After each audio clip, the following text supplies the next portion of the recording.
Good people, how you doing? Welcome back to Stock Up with Larry Jones. You know what? I gotta quit looking this way and look right there, because there's where the camera is. Listen, there's a lot going on. I haven't looked at the market in the last few, but I will to see where the market was. Pre-markets was green. It was green before I got into the car. There were little stock like Verb. Verb was up over 109%. But me personally, I didn't chase. I tried to catch some when it was up 25%, and it just kept taking off. And then I looked to short it and found out you can't short it because there's no options on it. So there was a lot going on. S&P hitting another all-time high. The SPY, every day it seems like another all-time high. There's a lot to talk about, but I got my man here. What's up? Stocks with Josh. As we've just come off of this great event that we had, Money and Music. We're going to talk about that in a minute. But the markets were up. If you don't mind checking right quick, yep, the S&P, the Dow, everything is still up. Still up, yep. Good people, the bulls are still in charge. And the bulls are still in charge. And Josh, we shot a video for Josh's page, and he said something that I was going to talk about today. And that is that this election, and let me say this clearly, this election being close, meaning the polls, and I know somebody's going to say, hey, no, I don't trust the polls, me either. All right, so let's not argue that point. We're on the same page. But here's one thing you better look at the polls for. If the polls are showing that these two candidates are running neck and neck, the market will take a dip a week leading into the election. He is right, folks. Okay? He's right. And because the market does not like indecision. Yep. The stock market will do fine, good people, regardless of who wins. Now, it may do better, under one administration than another, but it still will be fine. This is not Larry talking. This is data. It's historical data. But if there's indecision on who clearly is the winner, then the market leading, especially the week leading until the election, the market will take a dip. And then what usually happens is when everything, the dust has settled and everybody agrees who the winner is, the market shoots right back up after the election. Josh, go ahead, touch on that, and then I'm going to just keep it moving. Well, I want to be very clear. So if you go back and you look at this S&P 500, the SPY chart, and you look at the last two elections, 2016 and 2020, yep, what you've got is the week or 10 days or even 2 weeks right before the week of the election. The markets actually take a pretty good dip both times. So let me be clear. They can rally up to the middle of October, and right leading into the week where the candidate is chosen, the markets, they trail off, they dip, okay? And then the week of the voting, that Monday, doesn't matter what day it falls on, that Monday, it typically is the beginning of a reversal or turnaround. So some early buying, let's say, I don't know what the day the voting is on, but basically that week begins usually on a Tuesday. So that week you could see Monday up, Tuesday up, and it just builds momentum from there. Now, those are just the past. But here's the thing that both Larry and I are telling you. One, market's doing great. The bulls are running with it. This is an election year. As we talked about in January and February, it's often a good year. Expect some profit taking right before the actual week of the decision. Let me stick a pin right there. So yes, we're going to go back and forth because I want you guys to get this. This is why it's not about interrupting. It's about you guys understanding it. Say that part one more time. There's going to be some profit taking right before the week of the decision making. Now understand, profit taking. This is not fear selling. It's profit taking. And they're profit taking because they don't want the volatility. Correct. That's it. So what do? They just take some off the table. And it's not fear of the market being overinflated. It's not fear of the stock being no good anymore. I want you to understand. It's just fear of volatility leading into the election. We want you guys to be prepared. Larry, can I touch on Verb? Yeah, go ahead. Touch on So Verb. I'm going to give you some of our conversation this morning. Larry and I get together. This is a wonderful opportunity because I'm living in Hawaii right now because I have a grandchild that's been born out there, and I don't get to.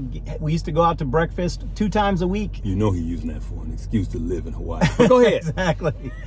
And, you know, we used to hit breakfast twice a week, and every time we got together for breakfast, it was a money-making opportunity for both of us. And Yes. I even said to him today, I said we should be recording this. Yep. But here's what I want to tell you about Verb, because we talked about this. Verb, Larry had mentioned, was up 100%. Yep. I saw some folks in the Discord this morning talking about Verb. But let me share something with you, because I went to the chart. Now, I'm going to go slowly, because I don't want this to blow past people. Yep. When you look at the lifetime chart of Verb, and you go back in history, it shows the highest price that Verb ever hit as a stock is, drum roll, $300,000. But it never hit that. Right. It never hit that price.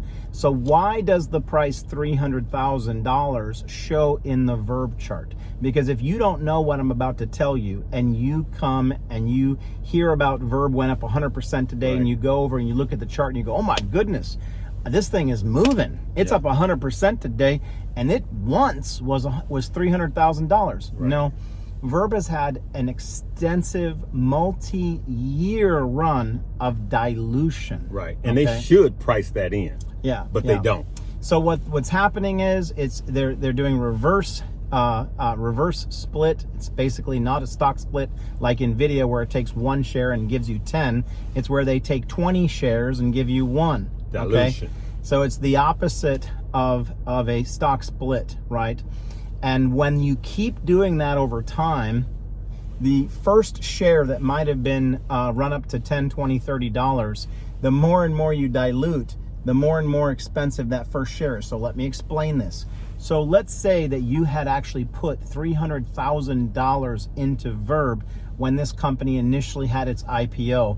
What it's really telling you is if you had put $300,000 in when the company initially IPO'd, your stock could be worth what the stock is worth today, which I believe was right around $15. Is that what it was? Yeah, it went from 7 to 15, and I want to hit some more So, stocks. so guys, you would have lost $300,000 and you'd be holding $15. Womp, Okay. womp, Yeah. womp.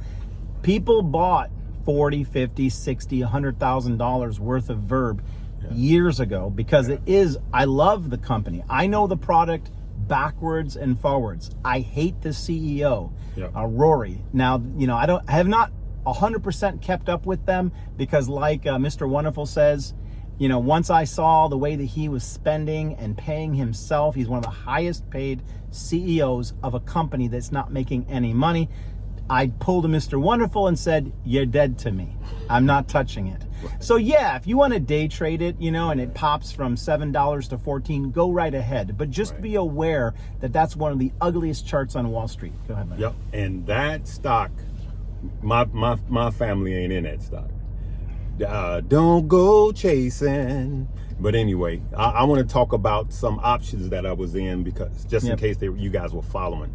I sold my Uber positions this morning, took my profits and ran. I'm not overstaying my welcome. Of course, Tesla was up today, just by a little bit. And I don't know where it is right now, but it was green this Can I morning. comment on Tesla and only say this? Yes. Tesla's not bullish until it gets above 220, period. There you go. And is there like support like 198 or something? Yeah, I ran support Yeah. this morning for the Discord, and you're looking, I think vaguely if it was like 213, 205, and 198. Yeah. So that's what I was off the top of my head from charting. There is good support in this region.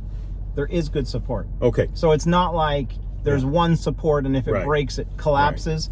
There was quite a bit of support built up around the $200 mark. Yeah. So it wouldn't shock me, especially going to earnings at the end of the month, October Right. 30th. It wouldn't shock me if this area holds. We Holds, good. maybe dip 213, 205, but it wouldn't shock me if this largely holds, Larry. Personally, I am adding at this price level to my long-term positions. I am just adding. When I mean long-term, I mean over the next 10 years. He was weak on substance, as I talked about in my video on yesterday. Razzle dazzle, but eventually, he's horrible with timing, but eventually Those robots will be in the houses. Those robo cabs will be, the taxis will be on the streets eventually. So at this price, I'm not looking for the bottom. I am adding to my long-term positions in small amounts that I'm going to continue to DCA over the next 5 years. That's me, all right? Now, Uber, for me, for the option, was a hedge against the event that Tesla had. I was up 178%. Nice play, Larry. Yes, sir. Very nice. On one, and the other one was up 147%, right? So I took my money and I ran. Affirm, for those of you that's in that Affirm, it jumped up 30 more percent today if you're in that Affirm option, okay? And so, you know, there's time on that, but remember, don't overstay your welcome. We're making plenty of money. Let's switch really quickly to crypto. Crypto, if you don't mind checking. Bitcoin is surging back up. Where were we at? 65 now? Bitcoin was surging back up. Everything that I had, I'm in all of my positions that are looking well, where to the point now I'm not selling anything. Bitcoin 65.8. 65.8. So 65.8, which means that my memes are off the chain. My bunk babies is off the chain. My Ondo is good. It means my Sui is good. 225. Sui 225. Sui is 225. So I'm probably around 93% up now since we've been talking. All right. So I'm up 93%. Bonk up 10% today. Bonk up 10% today. What else do I have? Of course, I got some Link. I got some Ethereum. I got a ton of Ethereum. That's up. Ethereum up 7.36%. Exactly. So on Solana, where is Solana right now? I got a ton of Solana. Solana is up 7.22%. Okay. And everybody knows that I bought 6 figures of Ethereum. Just as a side note, I made it very clear in numerous videos. I'm up 7% today on over 6 figures. A nice little bump. Yep. So I'm at a position where I told people what I was going to do, and I stuck to it. Yep. And I'm fully in all my positions. I gave a time frame. Good prices. Good prices, and now I'm holding, okay? Listen, information. For those of you that saw my video yesterday, I was talking about the power of information. It is valuable. This is one of the things that I told Josh as we were talking. He was looking at some of my positions, and I went in heavy and I went in early. I learned from my past mistakes, right? I told Josh a couple of hours ago, no emotions with trading stocks or crypto this time. I have zero emotions. I had a plan. I stuck to it.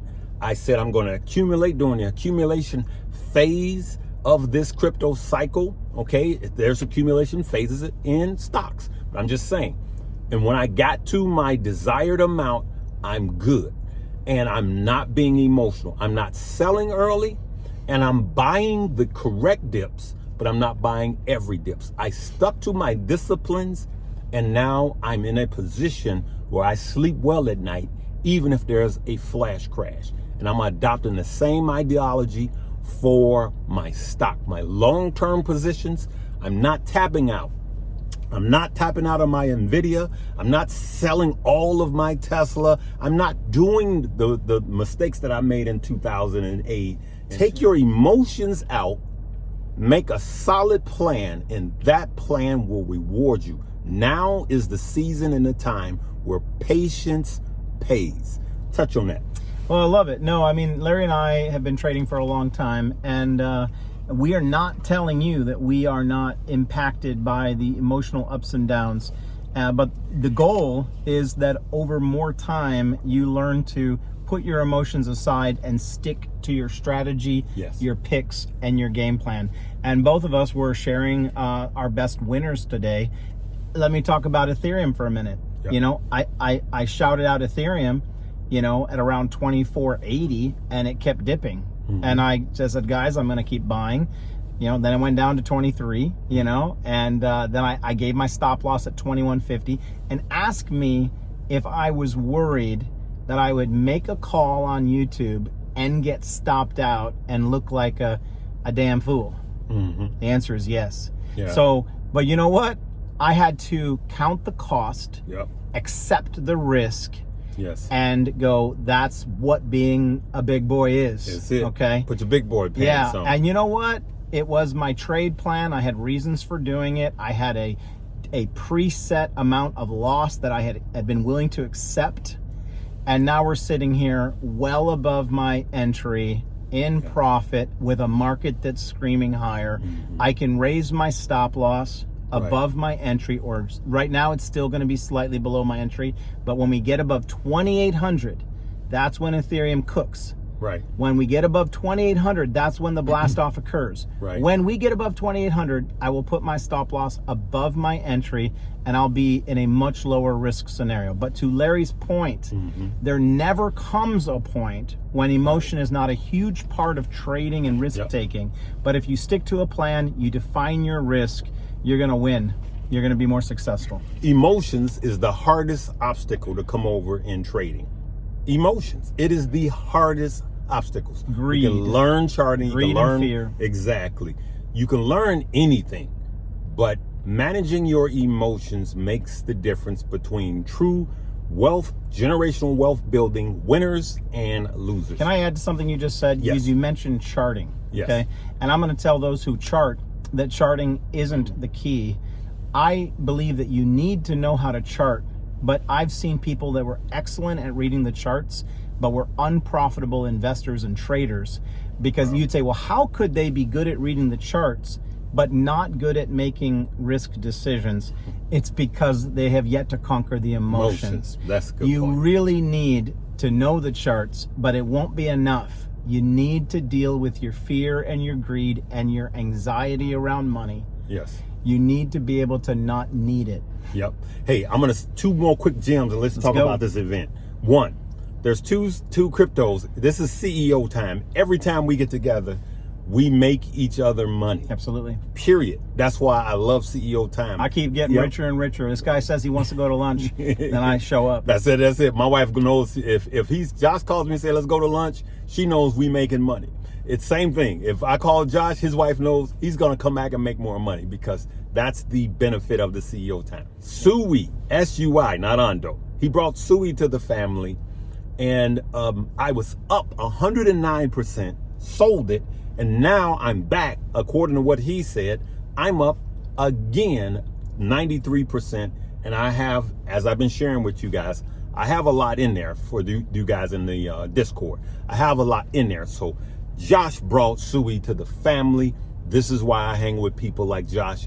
And then I brought up a crypto. It's a meme. Let's take 30 seconds, because my family are not degens. We don't chase them. The real, you guys know, when it comes to the high risk coins, the meme coins, you know I'm bunk. But I brought this one up. Talk about it for us quick. So let's talk a little bit about one of the newest, hottest meme coins. And again, I did a lecture in San Diego to an investment community on meme coins to really, and the whole talk was to explain the validity of these projects.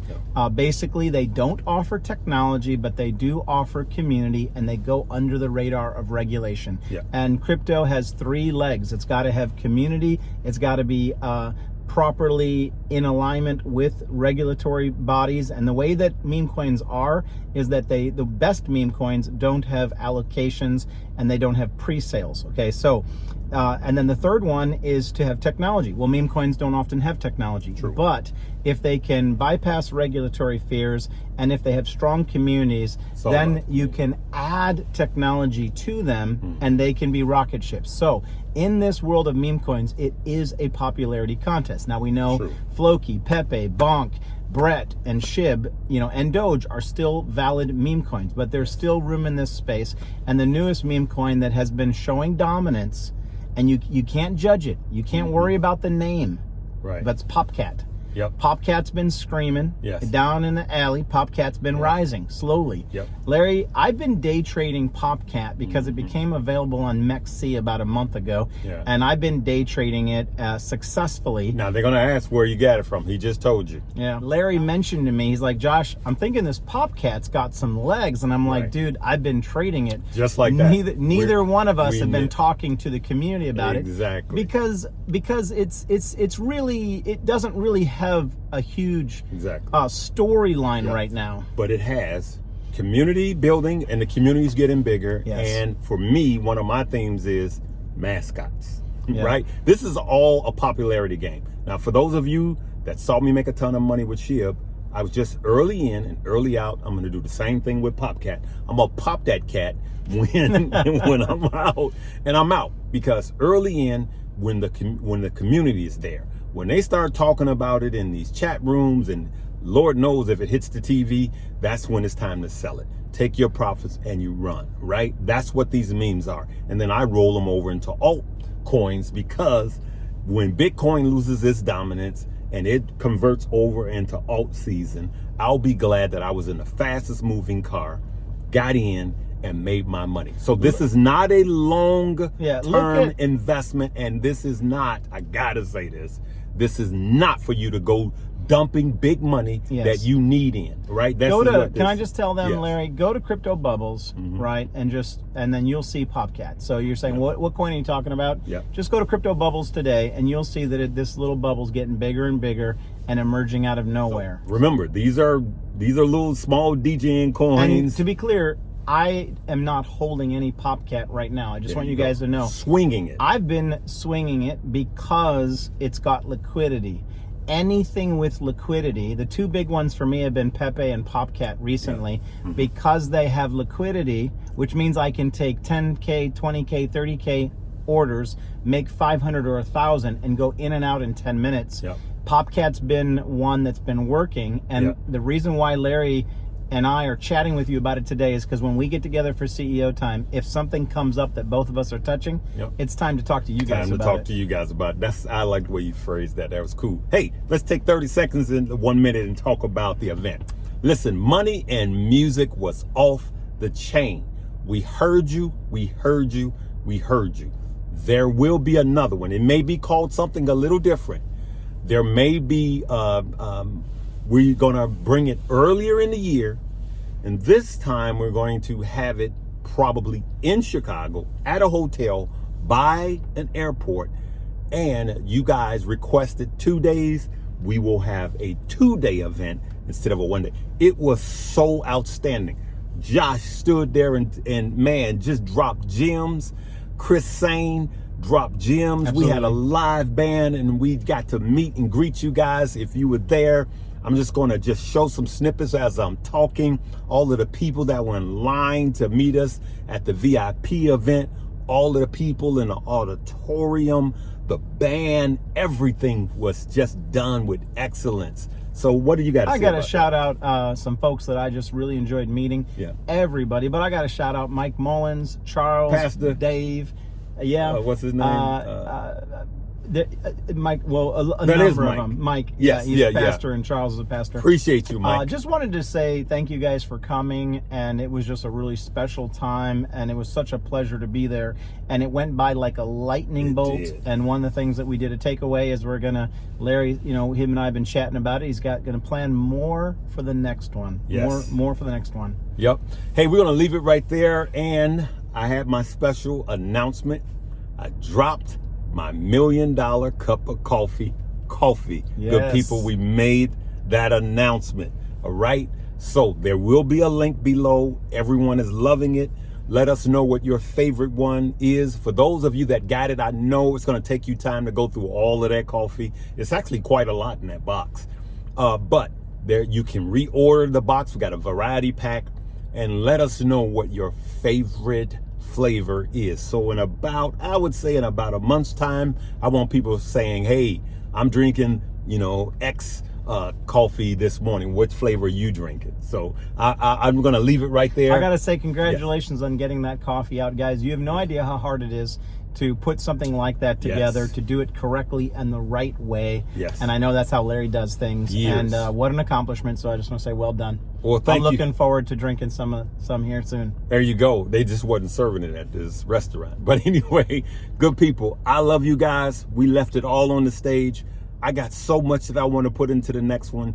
We want you to come away with takeaways that's going to make you money, not just us talking about stuff you already know, or just a hoorah. We want you to have true takeaways. Josh, thanks so much. I gotta have you back on and talk about what you talked about. Unfortunately, we won't be able to re-air it or anything, because portions of this will be used in a documentary that I'm putting together. Hopefully it'll be done by next year. So we won't be able to air it, but I just wanted to show you guys snippets. Love you guys. Live, love, laugh, and learn.